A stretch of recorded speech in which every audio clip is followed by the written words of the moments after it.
Hey fellow travelers, this is Chris from Better Together Travel Stories. And today, I wanted to talk to you about timeshares. Yes, timeshares.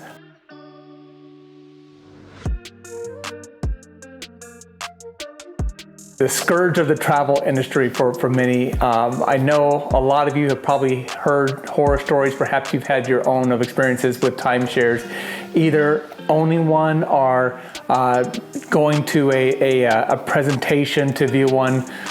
Stephanie and I are owners of a timeshare, and we just got back from visiting a property in San Jose del Cabo, Cabo Azul Resort. It was fantastic. Earlier this year, we went to the point at Poipu in Hawaii. That was also great. And so I thought, with all the questions that we've been getting about, how we're able to travel and the places that we go and the phenomenal places we get to stay, I thought I'd take the time to share with you our timeshare experiences, some tips, and maybe this will help you as you determine whether this is something to add to your travel portfolio. Let's start with what is a timeshare. For the purpose of our conversation, a timeshare is a fractional ownership in a property. In many cases, it's a hotel or it's a resort, and by purchasing into that, you're going to get one of two different types of ownership. It will either be a deeded property or it will be points. So let's talk about the difference between those two. When you buy into a timeshare and you have a deeded property, which is what we have, you're actually buying a fractional share of, in our case, a specific room or set of rooms at a property.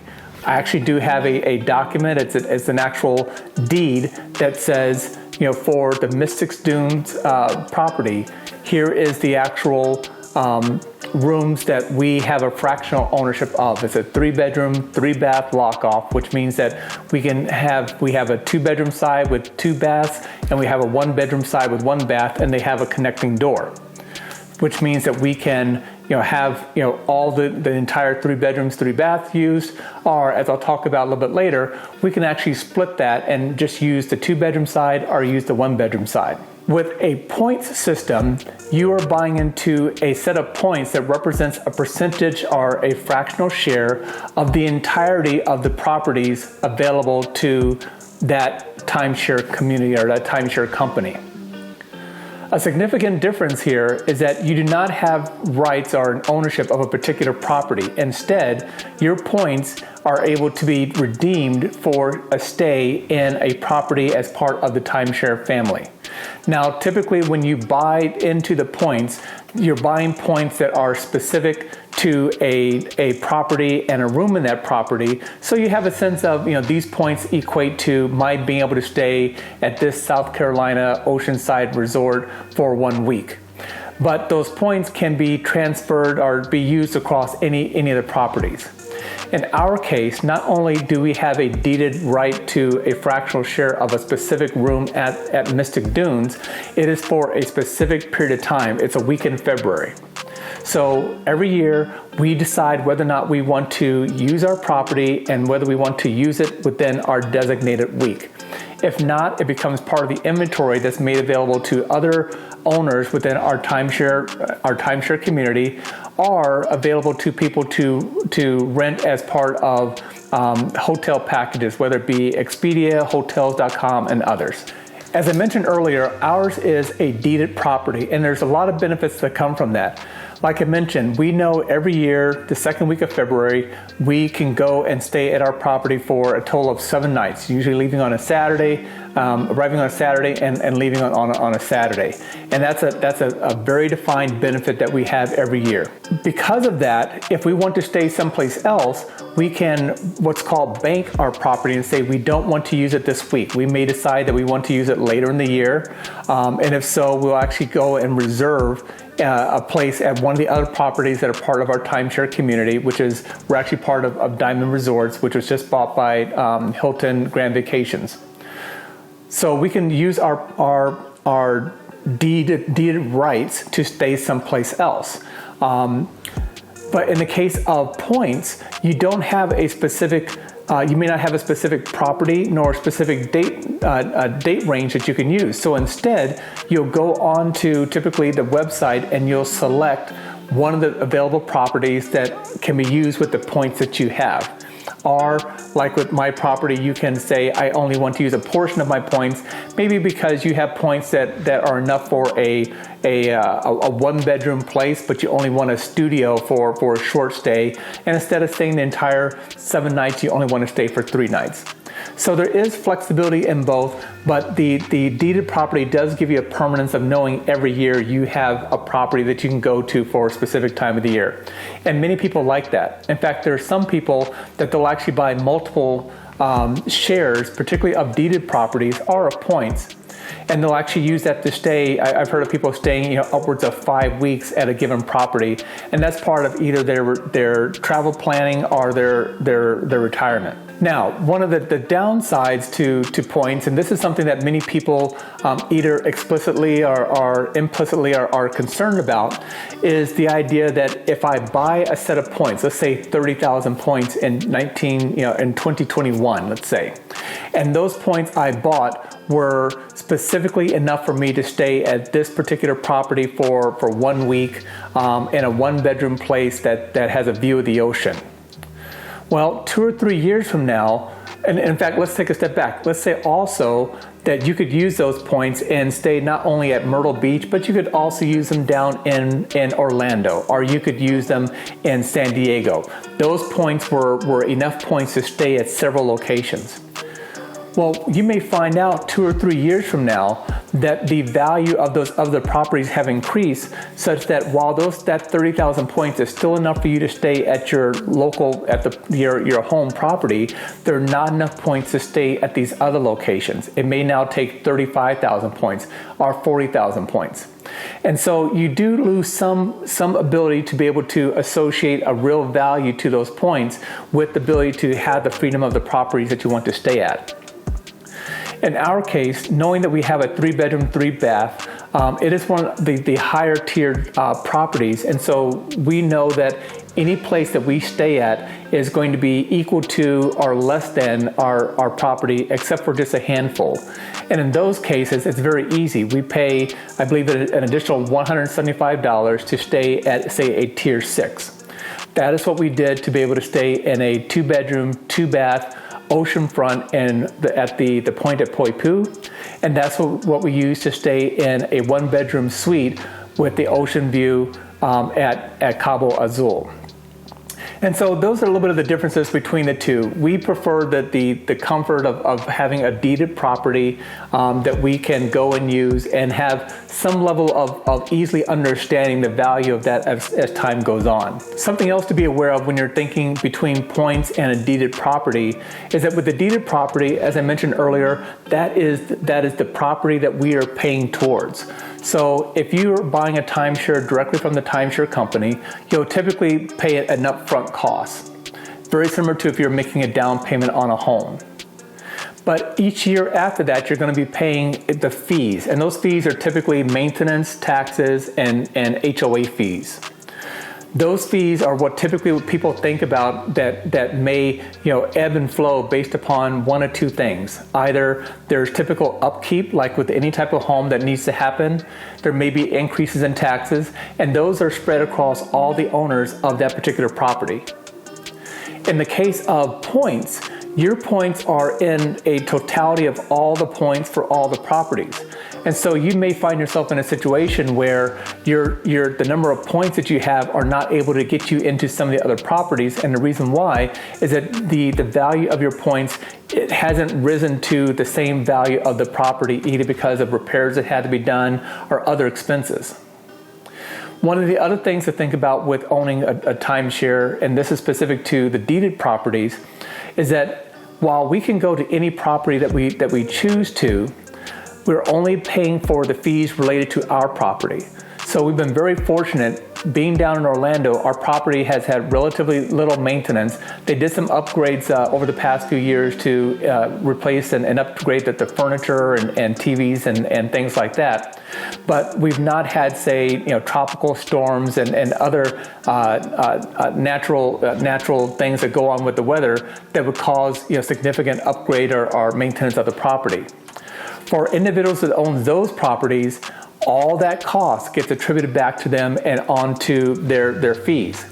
So for example, in our case, let's say that we wanted to go out to one of the properties in Hawaii, and let's say it was the same tier as our property. For that year, we are only paying the fees related to our property, but if that other property had some storms and the owners of that particular property had an increase in their costs, they're bearing the cost, but we're still getting the benefit of staying there. So that is one tip, is if you do look for a property, make sure you have a good understanding of the entirety of the portfolio available, and try to find a property that's part of your ownership that is most likely to have the lower overall cost when you think about where it's located and what the potential risks there are for storm damage and things like that. Now let's talk a little bit about our experience. Like a lot of you, we had heard stories, a lot of bad stories about people's experience with timeshares, but we've also heard some positive stories. And in fact, one of our family members has a timeshare down at Mystic Dunes and had an opportunity to stay there as part of a family reunion. Really liked the property, and so I kind of kept that in the back of my mind. Later, I had an opportunity to go on an invitation to a property, and sat through the presentation, and at the end of the day, and I'll talk about this a little bit later, I was not going to be the person to buy it directly from the timeshare company. But I did like the property, and so later I actually went online to some of the secondary sellers, in this case to eBay, and found that same property online. The way these timeshare resellers or secondary markets work is that there are people that for one reason or another have decided that they no longer want their timeshare property. And so they're selling it for typically the cost for being able to do the title transfer, as well as taking on the annual fees related to the property. You may have heard me mention earlier that when you go and buy directly from the timeshare company, there's typically some sort of large outlay you're doing at the beginning. It could be anywhere from $5,000 to $50,000, and then you have that annual fees. When you're buying from a reseller or on the resale market or from the secondary market, you're not having to pay that. You're only taking on the ownership of that property or those points and the yearly fees. And so that's what we were looking for. Now, it just so happened that the property that we were looking at, from a contract perspective, the timeshare company had a right of first refusal. And so while I was able to pick it up for a song, within 30 days before we were able to close, the timeshare company came in and said, no, actually we do want to buy this back. And so I lost out on that. You'll find that sometimes timeshare companies will do that because it allows them to keep the value of their inventory high, which makes it easier for them to sell directly to customers. And that's another tip. If you are considering buying from a timeshare company, don't. And here is why. What we have found is that when you're buying from the timeshare company, you're paying full retail for that property. And I have in several situations been sitting there listening to them and gone on to the internet with my phone, put in the name of the property, and seen that I could actually buy the property for the same number of points or for that same property that they're offering to me for anywhere from $1 to maybe $100 to take over an existing property deed.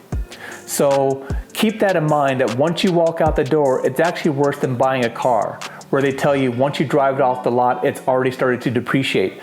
Once you buy a timeshare property, I guarantee you're going to at best see maybe 30 to 40% of the value of what you paid for in subsequent years.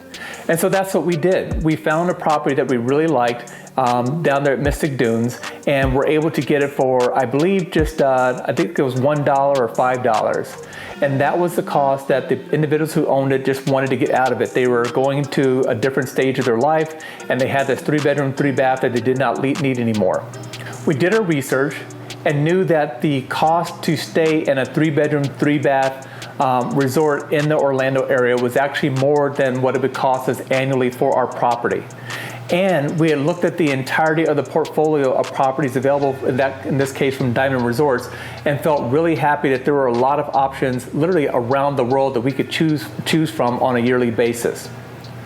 And so we went through the process. It took about 90 days to complete, but once it did, we were the proud owners of our 3-bedroom, 3-bath property there in Orlando.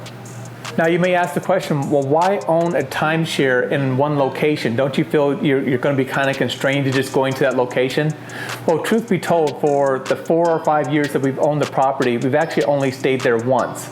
We banked several years and then in 1 year used the property for 1 week to have 2 3-bedroom, 3-bath units side by side that were able to bring a lot of our family down and have a reunion together. And that was a great experience.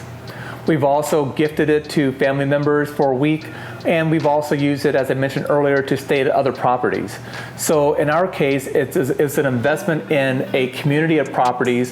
While we have a home property, honestly, I don't know quite how often we'll actually stay at that property. And because all we did was pay, all we're paying is the monthly or the annual fee, we feel fairly confident that if we get to a place in our life where we don't want it anymore, that we can actually go back onto the resale market. And in our case, for the cost of the agent to facilitate the transaction, usually between $250 to $500, we can actually transfer that to somebody else. Now I want to talk a little bit about the experience of actually sitting down for a timeshare presentation. To be perfectly honest with you, it's something that we actually don't really mind doing, and here's why. Stephanie and I are a team, and we walk into these with a clear understanding that we are not going to be buying a property regardless of what they say. It's just a general approach that we have for any large ticket purchases. We like to go home and think about it, and that's what we share with them. Depending upon the market and the presentation style that they're doing, it may be anywhere from 90 minutes to 2 hours that they're asking for you to obligate your time with them. And so the first thing we do when we sit down, we're very pleasant and we make it clear to them that we are here, we appreciate your time, you've asked for 2 hours of ours, we are giving you 2 hours, no more than that. I've heard of some that will actually bring a timer with them, and or perhaps they'll click the timer on their phone and they'll have it on top of the table so that both you and the agent are very cognizant of the time. Really understand that these are salespeople, and the last thing they want to do is waste their time on someone who's clearly not going to buy, but they also do have a process that they have to walk through. So I just suggest that you respect it. You're typically going to be getting 2 to 3 free nights of stay at the resort. So to give 2 hours of your time in exchange for this, be respectful of that and listen to them. But what's very important is remember what I mentioned earlier, that most likely the property that you're looking at, whether it's a deeded property or points, even while you're sitting there, you can go online and most likely see that property available for considerably less than what they're wanting to charge you. So at the end of the time, thank them, appreciate the opportunity you've had to stay at the resort, and get up and leave. But by doing that, you've been able to experience some time at the property and hopefully have a better sense of whether this property or the company in general is one that you'd want to do business with for years to come. And that's the things that we think you should know about timeshares. Again, for us, it's been a great experience, and I hope that what I've shared with you, both in terms of just our experience as well as tips, are things that you can sit down and consider with your significant other. Is this something you want to embark upon? If you have any other questions, if you have comments, feel free to reach out to us. You can reach us on our website at b2g.travel. You can leave a comment down here on the channel itself, or you can also contact us on Instagram at b2g.travel. As always, have great travel journeys. Bye-bye.